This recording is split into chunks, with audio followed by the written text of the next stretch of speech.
Hello friends, आज हम बात करेंगे बच्चों में होने वाले डायपर रैश के बारे में। ये आम तौर पर सभी बच्चों को होता है और जब उन्हें ये डायपर रैश की तकलीफ़ होती है तो बच्चे बहुत इरिटेट हो जाते हैं, बहुत पेन होती है, उन्हें बहुत तकलीफ़ होती है। उन्हें इतनी तकलीफ़ में देखकर पेरेंट्स भी सोचते हैं कि हम ऐसा क्या करें कि हम अपने बच्चे को कंफर्ट दिला सकें। तो आज के इस वीडियो में हम देखेंगे कि बच्चों में होने वाले डायपर रैश के क्या कारण हैं और इसे कैसे ठीक किया जाए। सबसे पहले हम देखेंगे कि डायपर रैश आम तौर पर कहाँ पर होता है। छोटे बच्चों में डायपर रैश आम तौर पर बटक्स में होता है, या तो थाइस जिसे हम जांघ कहते हैं वहाँ होता है, या फिर बच्चों के जेनाइटल्स में होता है। ये ऐसे एरिया हैं जहाँ पर हमेशा गीलापन बना रहता है। गीलापन इसलिए बना रहता है क्योंकि बच्चे ज़्यादातर डायपर में होते हैं, या फिर बच्चों को उस एरिया में ज़्यादा पसीना आता है, बच्चे बहुत ज़्यादा सूसू पॉटी करते हैं, तो इस वजह से इस एरिया में हमेशा नमी बरकरार रहती है। इसलिए जो है बच्चों को रैशेस होने के चांसेस हैं। पर ये रैशेस अगर बच्चों को हम कपड़े में रखें या खुला रखें तब बच्चों को रैशेस नहीं होगा। क्योंकि हम बच्चों को डायपर में रखते हैं इसलिए बच्चों को ये रैशेस होता है, क्योंकि हम डायपर जो है फ्रीक्वेंटली बदलते नहीं हैं, जिसके कारण बच्चे कंटिन्यूस नमी में रहते हैं और ये नमी आगे चलकर रैशेस बनाती है। हम क्या करते हैं, जो हम सबसे ज़्यादा कॉमन गलती करते हैं वो ये है कि बच्चे जब डायपर में रहते हैं तो हम सोचते हैं कि हमें पता ही नहीं चलता कि बच्चा कब सूसू किया, कब पॉटी किया या कितने बार सूसू किया। उसकी वजह से हमें ऐसा लगता है कि अरे अभी तो डायपर पहनाया था, बदलने की क्या ज़रूरत है। तो हम बाहर से देखकर तो पता नहीं कर सकते कि डायपर कितना ख़राब हो चुका है। छूने से थोड़ा भारपन लगेगा पर उससे भी हमें पता नहीं चलेगा कि डायपर अभी बदलने की ज़रूरत है या नहीं। बट आम तौर पर ये कहा जाता है कि हर 2 घंटे में डायपर बदल देना चाहिए। पर हम में से कई लोग इसे फॉलो नहीं करते। इसलिए नहीं फॉलो करते क्योंकि डायपर बहुत ज़्यादा रेट का होता है और हम इतना रेट का अफोर्ड नहीं कर सकते। हमें ऐसा लगता है कि अभी तो डायपर का इतना बड़ा पैकेट लिया था, हर 2 घंटे में अगर डायपर बदलेंगे तो कैसे हमारे बजट में बैठेगा। तो इसलिए जो है हम क्या करते हैं, चलो ठीक है अभी डायपर पहना दिया है, 4-5 घंटे में हम बदलेंगे। बट उस गलती से क्या होता है कि बच्चा कंटिन्यूस नमी में रहता है, बच्चे की स्किन बहुत ज़्यादा मॉइस्चर के कांटेक्ट में आ जाती है और बार बार नमी बने रहने के कारण वहाँ पर फंगल इन्फेक्शन हो सकता है, बैक्टीरिया का ग्रोथ हो सकता है, रैशेस आ सकता है। तो इसलिए हमें ये गलती बिल्कुल नहीं करना है। अगर आप बच्चे को डायपर पहनाते हैं तो सबसे पहले ध्यान रखें कि बच्चे को डायपर अगर आप पहना रहे हैं तो उसे समय से बदलें। दूसरी बात, डायपर अच्छी क्वालिटी का लें। लो क्वालिटी का लेने से भी डायपर जो है रैशेस बनाता है। तो ये बातें आपको ध्यान रखना है। अगर आप डायपर नहीं यूज़ करते हैं या नहीं यूज़ करना चाहते हैं, आपको ऐसा लगता है कि आपके बजट में नहीं बैठ रहा है, तो आपको क्या करना है, आपको कॉटन का कपड़ा लेना है जिसमें कोई भी टाइप का एम्ब्रॉयडरी या कुछ भी चीज़ें या कुछ स्टोन वर्क कुछ भी ना हो। वो एकदम चिकना प्लेन कपड़ा होना चाहिए। आमतौर पर हम पुराने ज़माने में क्या करते थे, जो पुराने चादर होते थे कॉटन के उसको फाड़ कर, या पुरानी साड़ियाँ होती थी कॉटन की उसको फाड़ कर उसको हम बच्चों को के लिए यूज़ करते थे। तो आप उस वैसे भी कर सकते हैं, लेकिन आप ये ध्यान रखें कि उस कपड़े में कुछ डिज़ाइन विज़ाइन ना बना हो, वो प्लेन कपड़ा हो, क्योंकि ये डिज़ाइन वाले कपड़े जो है बच्चे के स्किन में जाके जब वो घिसते हैं तो फिर वो उनको दर्द पहुंचाते हैं।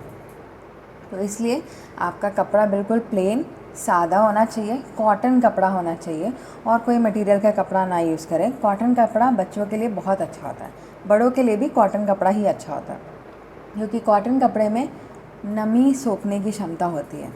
तो इस वजह से अगर आपके शरीर में अगर नमी है तो ये कॉटन कपड़ा क्या करता है, उस नमी को खींच लेता है, तो फिर स्किन को सूखा बनाए रखता है, स्किन को ड्राई बनाए रखता है। तो इसलिए आपको कॉटन कपड़े का यूज़ करना है। दूसरी बात, जब आप कॉटन कपड़े को यूज़ कर रहे हैं तो ये भी ध्यान दें, जब डायपर आप यूज़ करते हैं तो आपको उसको धोने की ज़रूरत नहीं है, लेकिन जब आप कॉटन कपड़े का यूज़ करते हैं तो आप उसको धोते समय, उसको वॉश करते समय ये ध्यान दें कि बिल्कुल माइल्ड डिटर्जेंट या माइल्ड सोप से ही उसको धोएं। बहुत ज़्यादा स्ट्रॉन्ग केमिकल वाले डिटर्जेंट से यूज़ करने से अगर आप उसे ठीक से वॉश करके नहीं निकालेंगे या स्ट्रॉन्ग केमिकल होता है तो उसे वॉश करने से भी उसके केमिकल्स के कुछ पदार्थ उस कपड़े में छूट जाते हैं। उस वजह से क्या होता है कि ये केमिकल्स जो है, केमिकल्स वाले कपड़े जब हम बच्चों को पहनाते हैं तो फिर ये केमिकल्स जो है बच्चों के स्किन में इरिटेशन करते हैं और फिर आगे चलकर ये रैशेस कर सकते हैं। तो इसलिए जब बच्चों के कपड़ों को धोएं तो हमेशा ध्यान दें माइल्ड सोप या एकदम माइल्ड डिटर्जेंट का यूज़ करें। किसी भी प्रकार के हेवी केमिकल बेस्ड डिटर्जेंट का यूज़ ना करें। हमेशा ध्यान दें कि सोप या डिटर्जेंट में बहुत ज़्यादा स्मेल ना हो। जितना ज़्यादा कोई भी चीज़ में स्मेल होता है, इसका मतलब ये होता है कि उस चीज़ में केमिकल की मात्रा ज़्यादा है। तो फ्रेग्रेंस फ्री सोप का यूज़ करें जिसमें बहुत ज़्यादा स्मेल ना हो, उसमें केमिकल की मात्रा कम होती है। तो इससे जो है हम अगर बच्चों के कपड़ों को धोएंगे तो वो उनके लिए अच्छा होता है। अब बात आती है, जब बच्चे सूसू पॉटी करते हैं तो उसे क्लीन कैसे किया जाए। आमतौर पर क्या होता है, ये डायपर रैश होता है इस वजह से क्योंकि छोटे बच्चे एक दिन में कई बार सूसू पॉटी करते हैं और वैसा करने की वजह से उनके स्किन में नमी बरकरार रहती है, वो एरिया हमेशा गीला रहता है। और जब डायपर में रहता है तो हमें तो पता नहीं चलता, अगर हम चेक नहीं करेंगे तो हमें पता नहीं चलेगा और नमी हमेशा बनी रहेगी जिससे आगे चल के डायपर रैश होता है। लेकिन अगर बच्चा कपड़ा लगाया हुआ है तो हमें पता चल जाता है क्योंकि कपड़े से थोड़ा सूसू पॉटी तो बाहर आता है, कपड़ा गीला होता है, बच्चा रोता है तो हमें पता चल जाता है। उस समय हमें क्या करना है, जैसे ही बच्चा सूसू करे या पॉटी करे तो आपको किसी भी प्रकार के वाइप्स का यूज़ नहीं करना है। हम क्या करते हैं, वाइप्स का यूज़ करते हैं और वाइप्स जो है से जब साफ़ करने के लिए जाते हैं तो वाइप्स में जो है अल्कोहल होता है और ये अल्कोहल जब बच्चों के स्किन के कांटेक्ट में आता है तो बच्चों को और ज़्यादा इरिटेशन होता है, उनके स्किन में और ज़्यादा इरिटेशन होती है और उस वजह से रैशेस बढ़ जाते हैं। तो इस वजह से आपको वाइप्स यूज़ नहीं करना है। आपको क्या करना है, आप थोड़े नॉर्मल कुनकुने पानी से बच्चे को धुला दें। धुला देने के बाद कॉटन के टॉवल से अच्छी तरह से ड्राई करें। ड्राई करने के बाद आप चाहें तो थोड़ा सा कोकोनट ऑयल ले लें और कोकोनट ऑयल लेकर सब जगह लगा दें। उससे क्या होगा, कोकोनट ऑयल जो है बच्चों के शरीर में एक अच्छा मॉइस्चर बनाए रखता है जिससे बच्चों को सूखापन फील नहीं होता। इसके अलावा थोड़ी देर के लिए बच्चों को खुला छोड़ दें। खुला छोड़ने से क्या होगा, जब बच्चे का शरीर एयर के कांटेक्ट में आएगा तो ये रैशेस धीरे धीरे सूखने लगेंगे, प्लस बच्चे का शरीर गीला भी नहीं रहेगा तो डायपर रैश आगे बढ़ने का चांस भी कम रहेगा। जब बच्चे का आप पॉटी करने के बाद या सूसू करने के बाद आप वॉश कराते हैं बच्चों को तो खुद भी आप हैंड वॉश करें, क्योंकि कई बार क्या होता है हमारे हाथों से भी बच्चों को इन्फेक्शन पहुंचता है। तो इसलिए अपनी साफ़ सफाई का भी आपको ध्यान रखना बहुत ज़रूरी है। डायपर बदलने के बाद या कोई भी प्रकार के कॉटन कपड़े को बदलने के बाद आपको हैंड वॉश करना बहुत ज़्यादा ज़रूरी है।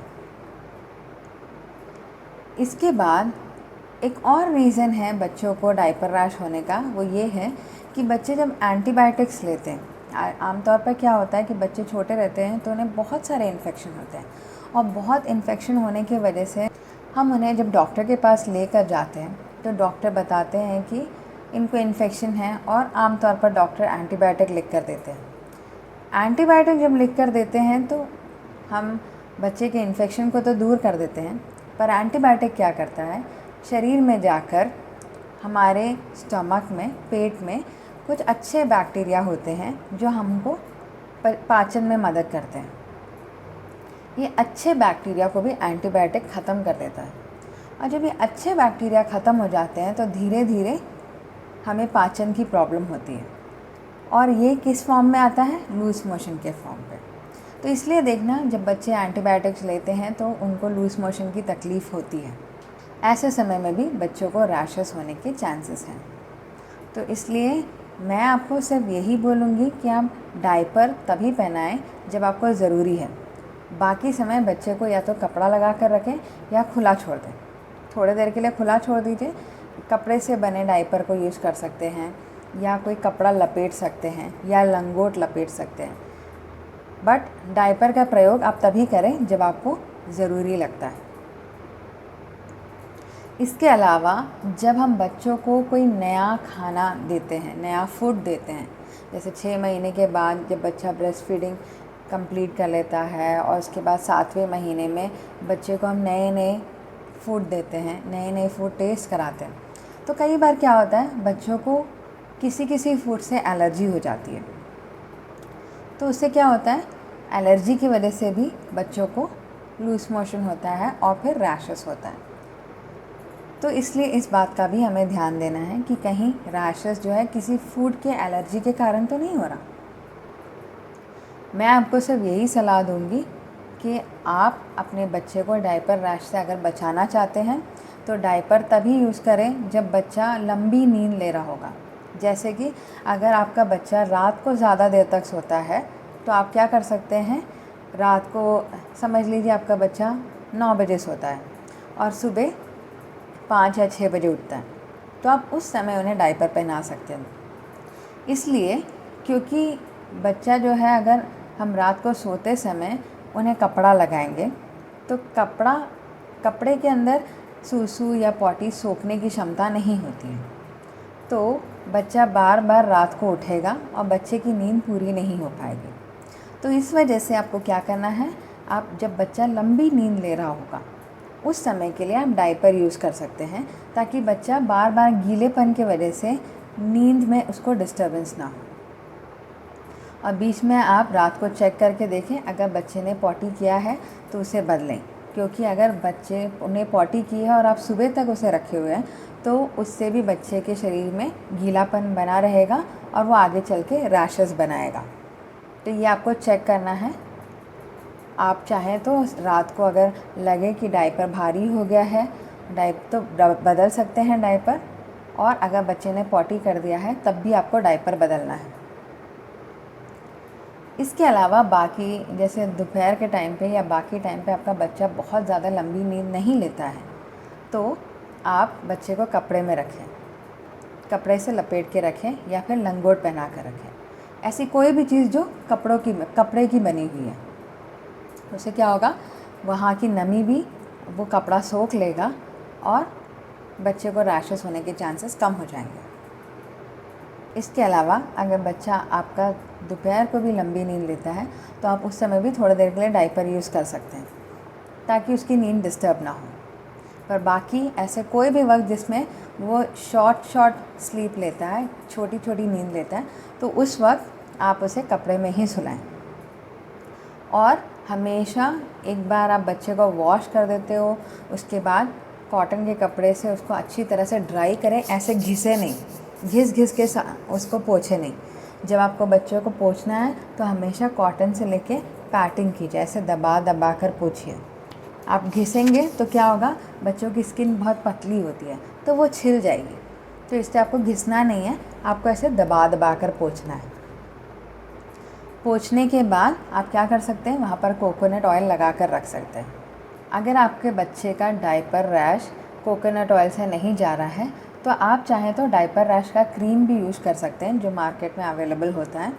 आप उसके बारे में रिसर्च कर सकते हैं या फिर अपने डॉक्टर से पता कर सकते हैं और उनके एडवाइस पे आप बच्चे को डायपर रैश का क्रीम लगा सकते हैं। अगर ये सब कुछ करने के बाद भी अगर आपको ऐसा लगता है कि आपके बच्चे का डायपर रैश कम नहीं हो रहा है, उसकी तकलीफ़ बढ़ते जा रही है, या बच्चे को फ़ीवर आ रहा है, या फिर रैशेस में से पस आ रहा है, मवाद आ रहा है, खून आ रहा है, तो ऐसे कोई भी कंडीशन पे आपको तुरंत बच्चे को डॉक्टर के पास लेकर जाना है और उसका जल्द से जल्द ट्रीटमेंट कराना है, क्योंकि अगर ये आगे बढ़ गया तो बच्चे के लिए बहुत ज़्यादा तकलीफ़ हो जाएगी और फिर उसका ट्रीटमेंट करना मुश्किल हो जाएगा। तो इसलिए जो है आपको ऐसी कोई भी साइंस, कोई भी लक्षण दिखते हैं तो आप तुरंत डॉक्टर के पास जाइए और उसका इलाज कराइए। तो फ्रेंड्स, अगर आपको मेरा ये वीडियो अच्छा लगा हो तो प्लीज़ इसे लाइक और सब्सक्राइब करना ना भूलें और इसे और लोगों के साथ शेयर करें, ताकि उन्हें भी पता चल सके कि डायपर रैश में उन्हें क्या करना चाहिए और किस वजह से डायपर रैश होता है। तो मिलेंगे हम अगले वीडियो में, तब तक के लिए stay tuned. Thank you for watching my video.